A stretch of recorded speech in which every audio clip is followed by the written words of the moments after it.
शिक्षण मंत्री मधु बंगारप्पा ने कल एक ऑर्डर पास किया है, हिजाब को अनुमति दिया है। कॉलेज में, हाई स्कूल में जो हिजाब डाल सकते हैं, ऐसा एक ऑर्डर इन्होंने पास किया है। ये गलत है।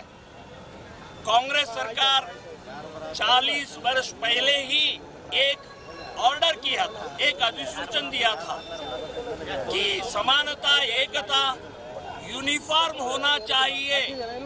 बच्चों में बीच असमानता न होना चाहिए, इसलिए यूनिफॉर्म, समवस्त्र।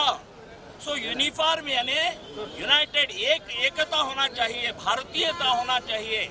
यहाँ हिंदू, मुस्लिम, सिख, क्रिश्चियन ऐसा भेदभाव नहीं होना चाहिए, ऐसा अधिसूचन उन्होंने निकाला था।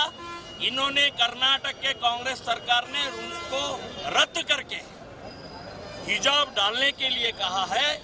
मुस्लिम आइडेंटिटी जब बाहर आ जाएगा तो मैं हिंदू विद्यार्थिनियों को आह्वान देता हूं, केसरी शाल आप डालकर कॉलेज पर जाइए, हम आपके साथ हैं, ऐसा मैं कहता हूं।